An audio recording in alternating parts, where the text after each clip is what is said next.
Hello everyone, मेरा नाम है ऋतिक शर्मा और आप देख रहे हैं द्युति एजुकेशन।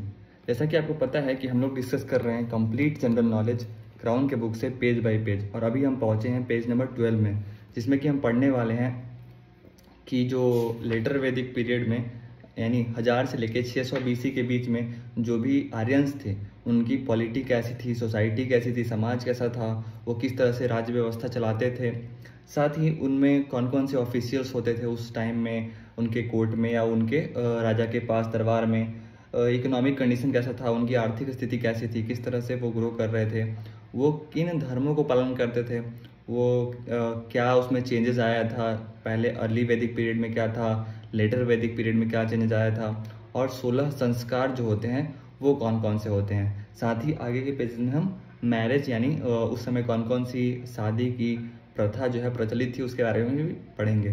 तो इन सारे इंपॉर्टेंट टॉपिक को आज हम कवर करने वाले हैं पेज नंबर 12 में। तो चलिए शुरू करते हैं आज का डिस्कशन। सबसे पहले हम समाज के बारे में, जैसा कि हमने पहले पढ़ा था कि जो लेटर वैदिक पीरियड में जो है वो एक ट्रांजिशन, एक बदलाव आया अर्ली वैदिक पीरियड से। क्या क्या बदलाव आया? आयरन टूल का यूज होने लगा, मतलब लोहे का यूज होने लगा हथियार बनाने के लिए, कुछ ऑर्नामेंट्स बनाने के लिए भी। और जो जोग्राफिकल एक्सटेंट है, जो आर्यंस रहते थे वो कहाँ से कहाँ तक हो गया? तो नॉर्थ में हिमालय तक, उत्तर में हिमालय तक, साउथ में विंध्या माउंटेन तक। नॉर्थ में हिमालय, साउथ में विंध्या माउंटेन, ईस्ट में बिहार और वेस्ट में अफगानिस्तान। तो ये उनका बॉर्डर हो गया, इसके बीच में वो रहने लगे। साथ ही उनका समाज जो है अब 4 वर्ण में विभाजित हो गया: ब्राह्मण, क्षत्रिय, वैश्य और शूद्र। पहले हमने देखा था कि जो विभाजन था वो on the basis of occupation था, मतलब पेशा के बेसिस पे था, ना कि on the basis of caste, वर्ण। नाउ अब on the basis of caste हो गया ब्राह्मण, क्षत्रिय, वैश्य, शूद्र। इसमें ब्राह्मण और क्षत्रिय को जो है वो प्रोमिनेंट माना जाने लगा, मतलब वो टॉप जो है क्लास माने जाने लगे। और वैश्य और शूद्र का कंडीशन खराब हो गया, उनको घृणा और लोअर कास्ट के नज़रों से देखा जाने लगा।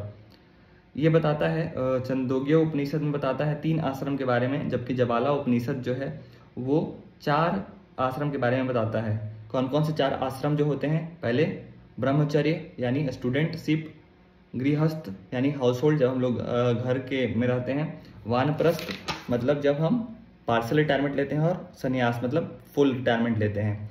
लेटर वैदिक पीरियड में ये भी देखा जाने लगा कि वुमेन जो है पहले असेंबली और समिति अटेंड किया करती थी, लेकिन अब वुमेन जो है वो एक माइजरी यानी दुख का कारण माने जाने लगी। ऐतरेय ब्राह्मण ये बताता है कि बाद में वुमेन को बहुत ही वुमेन का कंडीशन बहुत खराब हो गया, उनको घृणा की नज़रों से या फिर तुच्छ की नज़रों से देखा जाने लगा।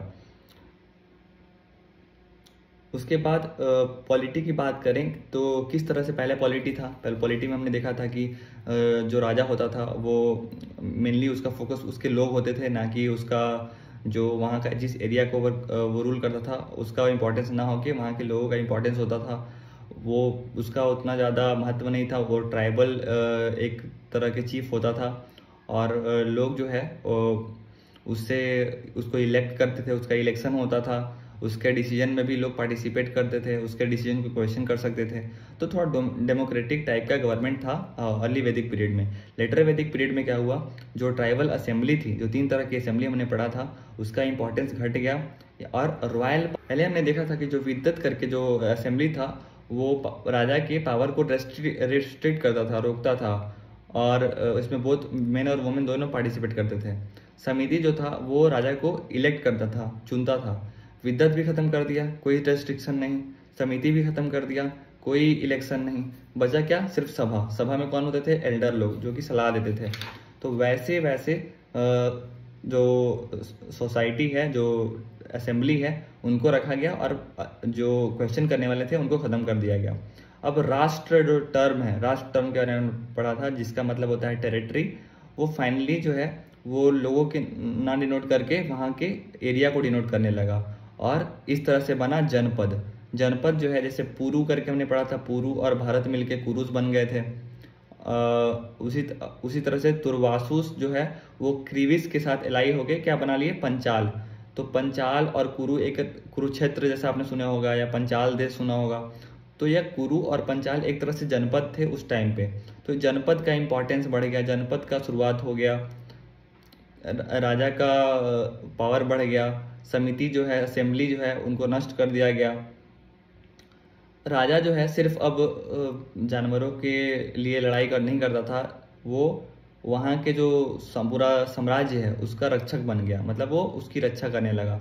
और राजा को अब क्षत्रिय बोला जाने लगा, जो फाइटर क्लैन होता है क्षत्रिय, वो बोला जाने लगा राजा को। साथ ही किंग जो है और भी बहुत अलग अलग नाम से जाना जाता था। जैसे कि आप अगर नॉर्थ में जाओगे तो नॉर्थ यानी जम्मू कश्मीर और उसके आसपास के इलाकों में तो विराट नाम से राजा को जाना जाता था, विराट।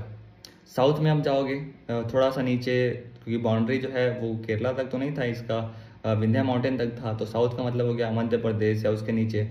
तो भोज भोज भोज बोला जाता था राजा को। आप देखोगे राजा भोज करके भी भोपाल में एक मूर्ति है उनका, तो उस तरह से भोज बोला जाता था राजा को। फिर है सम्राट। सम्राट जो है वो ईस्ट में बोला जाता था, यानी पूर्व के जो भी राजा होते थे वो ईस्ट में सम्राट कहलाते थे। सम्राट अशोक जो कि बिहार में है, तो सम्राट अशोक बोलते थे। और वेस्ट में आप जाओगे तो सम्राट, और मिडिल में राजा बोला जाता था, जो बीच का प्रदेश था वहाँ पे राजा। वेस्ट में स्वरात और ईस्ट में सम्राट।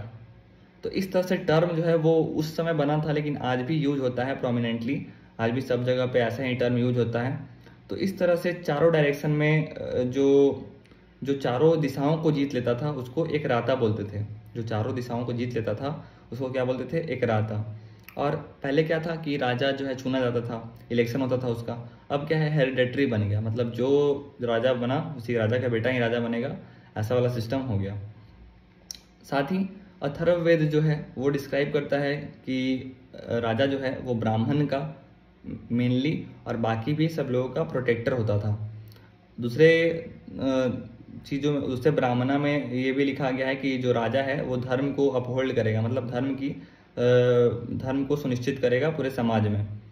तो इस तरह से राजा को बहुत ही एक मेन फिगर करके दर्शाया गया लेटर वैदिक पीरियड में, जो कि ब्राह्मण के नज़दीक होता था और पूरे लोगों की रक्षा करता था। और भी अलग अलग नाम से जाना जाता था, जैसे कि किंग जो है वो डेवरर ऑफ द पीपुल, विश्वमता ऐसा बोल सकते हैं। तो इस नाम से जाना जाता था क्योंकि उसका पूरा जो जिंदगी है वो लोगों के लिए करता था, ऐसा माना जाता था। तो अब राज तो बन गया, मतलब राज वहाँ पे राजा का शासन आ गया। अब राजा को कुछ हेल्प करने के लिए कुछ ऑफिशियल की ज़रूरत होगा, मतलब कोई लोग होंगे जो कि उसको मदद करेंगे इन सब कामों में राजा। तो अलग अलग फंक्शन के लिए, अलग अलग कार्यों के लिए अलग अलग ऑफिशियल्स बनाए गए। जैसे आज होता है ना, पुलिस एसपी होता है, फिर डीएम होता है, तो ये क्या है, ऑफिशियल्स हैं जो कि सेंट्रल गवर्नमेंट के या स्टेट गवर्नमेंट के जो भी ऑर्डर्स हैं, जो भी रूल्स हैं, उनको फॉलो करवाते हैं और उनके जो योजना होती है उसको इम्प्लीमेंट करवाते हैं। तो वैसे ही उस समय जब राजा बनना शुरू हुआ, राजाओं का विकास होना शुरू हुआ, तो क्या करने लगे वो लोग भी अपने हिसाब से ऑफिशियल्स बनाने लगे कि हाँ भाई हम भी ऑफिशियल्स बनाएंगे, हम भी अपना अलग अलग काम के लिए अलग अलग लोग रखेंगे। जैसे कमांडर को बोला जाता था, कमांडर जो कि सेना का अध्यक्ष है, सेनानी। अब टैक्स कलेक्ट करना है तो कौन करेगा? भाग दूहा जी क्या करेंगे? टैक्स कलेक्ट करेंगे। अब राजा का है खजाना का देखभाल करने वाला खजांची जो होता है उसको क्या बोलते हैं? उसको बोलते थे संग्री हित्री। राजा का खजांची को, जो मेन रानी होती थी, प्रमुख रानी जो होती थी, उसको बोलते थे महिषी। प्रमुख रानी को क्या बोलते थे? महिषी। ठीक है। अब जो जंगलों की रक्षा करता था, जंगलों को देखता था, या खेल मंत्री जो होते हैं, खेल मंत्री उस समय के, उसको बोलते थे गोवी करताना, यानी खेल मंत्री या फिर जंगलों की रक्षा करने वाला, तो गोवी करताना। फिर है जो राजकुमार होता था उसको बोलते थे युवराज, आज भी बोलते हैं। राजकुमार को क्या बोलते थे? युवराज। दूत जो होता था, दूत जो यहाँ से वहाँ खबर पहुँचाएगा, उसको क्या बोलते थे? पलगला किसको बोलते थे? दूत को। जो पुजारी होता था, पुजारी को क्या बोलते थे? पुरोहित। पुजारी को कौन सा टर्म से यूज करते थे? पुरोहित। जो विलेज का हेड होता था, विलेज का पूरे गांव का हेड होता था, उसको क्या बोलते थे लेटर वैदिक पीरियड में? ग्रामीणी। ठीक है। जो गेटमैन होता था, मतलब चौकीदार जिसको बोल सकते हैं, वो होता था छता, KSHATA, छता। तो ये कुछ टर्म्स हैं। अब कोई रथ चलाता था, जो राजाओं के रथ को या फिर सेनापति के रथ को चलाता था, उसको बोलते थे सूत, सूत। और जो कुरियर, जो सामान यहाँ से वहाँ ले जाता था, उसको बोलते थे अक्षवपा, अक्षवपा, अक्षवपा। तो ये सारा कुछ टर्म है जो कि एग्जाम में आ सकता है कि कुरियर को क्या बोलते थे, तो अक्षवपा। रथ चलाने वाले को क्या बोलते थे, सूत। तो इस तरह से ये सारा जो है वो कुछ टर्म है। हमने पढ़ा कि किस तरह से राजा का शासन आ गया, समितियां खत्म कर दी गई, पावर खत्म कर दिया गया, राजा ही सबसे पावरफुल हो गया, protector of the people, etcetera etcetera. अब आते हैं इकोनॉमिक कंडीशन पे। तो हमने पहले देखा था कि उनको वो ज़्यादा खेती नहीं करते थे, वो मेनली जानवरों के उस पर डिपेंड रखते थे आर्यंस लोग इन द अर्ली वैदिक पीरियड। लेकिन अब चेंज होने लगा, हर चीज़ में चेंज आ रहा है, आप देखना। तो और क्या हुआ, जो एग्रीकल्चर जो है वो मेन ऑक्यूपेशन बन गया लेटर वैदिक पीरियड में। पहले खेती कम होती थी, अब एग्रीकल्चर ही मेन ऑक्यूपेशन, मुख्य पेशा बन गया। शतापथ ब्राह्मणा में दिखाया गया है कि किस तरह से लोग जो हैं वो अलग अलग खेती के प्रोसेस को फॉलो करते थे। जैसे हल चलाते थे, उसको प्लगिंग बोलते हैं। फिर सोइंग, मतलब खेतों में सीड डालते थे, बीज का रुपाई करते थे, फिर काटते थे, बुनाई करते थे। इस तरह से बहुत सारा जो प्रोसेस है वो सारा किस ब्राह्मणा में है, शतापथ ब्राह्मणा में लिखा हुआ है। बहुत तरह के क्रॉप वो उगाते थे, जैसे बार्ले यानी यव, चावल उसको व्रीहि बोलते थे उस समय, ठीक है। गेहूँ, गेहूँ को गोधुमा बोलते थे। मूंग, मूंग को मुगदा बोलते थे। उड़द, उड़द को मांस बोलते थे। मिलेट यानी श्याम का, और सीसम यानी तिल। तो इन तरह के जो फूड क्रॉप्स हैं उनको उगाते थे। और जो उस समय की बरसात का मौसम होता था उसको हम लोग सास्तिका नाम से जानते थे। सास्तिका जो है वो बरसात में होने वाला चावल का नाम है। सास्तिका क्या है, बरसात में होने वाला चावल का नाम है, जो कि 60 दिन में पक जाता है, 60 दिन में पक जाता है। साथ ही उस समय ट्रांसप्लांटेशन के बारे में भी लोग जानते थे। ट्रांसप्लांटेशन जो एक तरह का प्रोसेस होता है सीड को लगाने का। तो शतापथ ब्राह्मणा में उसके लिए भी एक टर्म लिखा हुआ है, प्लासुका। प्लासुका मतलब होता है ट्रांसप्लांटेशन इन द लेटर वैदिक पीरियड, ठीक है। अब हमने पहले ही देखा था कि आयरन का जो यूज है वो शुरू हो गया था। तो आयरन कहाँ पे यूज कर रहे थे वो लोग, मेनली पाकिस्तान के गंधार प्रोविंस जो है, गंधार प्रोविंस, वहाँ पे वो लोग आयरन यूज कर रहे थे। साथ ही ईस्टर्न पंजाब, पंजाब के ईस्ट में, वेस्टर्न यूपी, यूपी के वेस्ट पार्ट में, मध्य प्रदेश में, और राजस्थान में। तो राजस्थान, यूपी, MP और पाकिस्तान के गंधार प्रोविंस, तो इन सारी जगहों पे वो आयरन का यूज कर रहे थे उस समय, और आयरन के बारे में वो लोग जानते थे। तो यूपी और विदेश तक ये पूरा ज्ञान जो है फैला हुआ था। और आयरन को उस समय श्यामा या कृष्णक आयस बोलते थे। श्याम या कृष्णक आयस, मतलब कृष्णा यानी काला, या श्याम मतलब काला, काला अयास, तो ये नाम से वो पुकारते थे। साथ ही वो उस समय के ज़माने में भी बहुत सारे अलग अलग 4 तरह के पॉटरी यानी घड़ा वड़ा बनाते थे। कौन कौन से pottery, black and red ware, black and red ware बनाते थे लेटर वैदिक पीरियड के आर्यंस। फिर black slipped ware, painted grey ware और रेड वेयर। मैं फिर से बोल देता हूँ, black and red ware, black slipped ware, painted grey ware और रेड वेयर, ये 4 तरह के वो लोग पॉटरी बनाना जानते थे। और इसमें सबसे फेमस जो था वो पेंटेड ग्रे वेयर था, PGW, पेंटेड ग्रे वेयर सबसे फेमस था।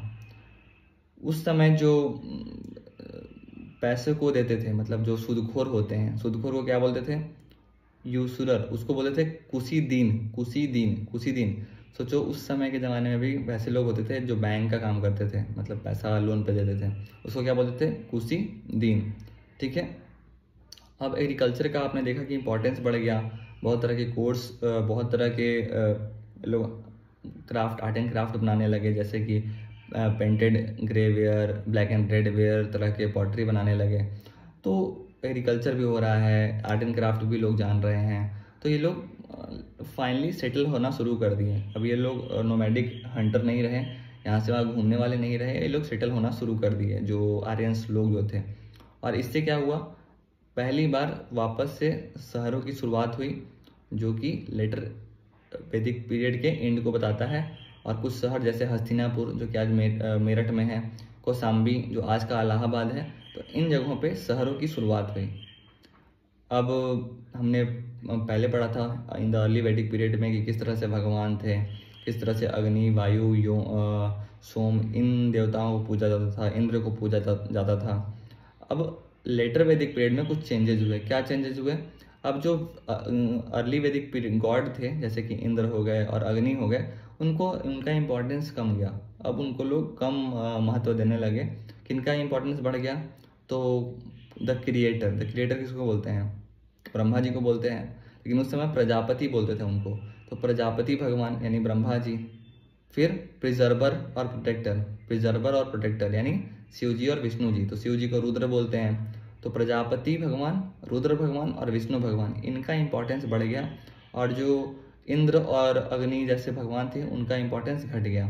जो पुसान जो भगवान थे, वो जो कि भगवान माने जाते थे कैटल्स के यानी मवेशियों के, तो अब वो शूद्रों के यानी मवेशी से कंपेयर किया जा रहा है शूद्र को। आप देख लो, शूद्रों के भगवान कौन बन गए? पुसान भगवान। तो इस तरह से आप देखोगे और कि रिलीजियस लाइफ में गॉड के मानने में भी वो चेंजेस आया था। साथ ही सेक्रीफाइस के नाम में भी चेंजेस आया। पहले अलग अलग सेक्रीफाइसेस होते थे, अश्वमेध करके, वाजपेय। तो अब जो है अलग सेक्रीफाइसेस वो करते थे, जैसे सौत्रामणि करके जो सेक्रीफाइस है, उसमें सोम सेक्रीफाइस यानी वो ऑफर करते हैं भगवान को। क्या ऑफर करते हैं? दूध ऑफर करते हैं, ठीक है। उसी तरह से देव सुहासिनी, अभिशनिज्म, रत्ना हविस्म, अग्निस्तोमा और अनघ्यधेया, तो ये तरह के जो सेक्रीफाइसेस हैं वो किए जाने लगे। और ये सेक्रीफाइसेस जैसे अग्निस्तोमा जो है वो सेक्रीफाइस है बैल का और काऊ का। इसमें 11 एनिमल का सेक्रीफाइस दिया जाता था। तो किस तरह से हिंसा प्रमोट हो रहा है आप देख रहे हो, ठीक है।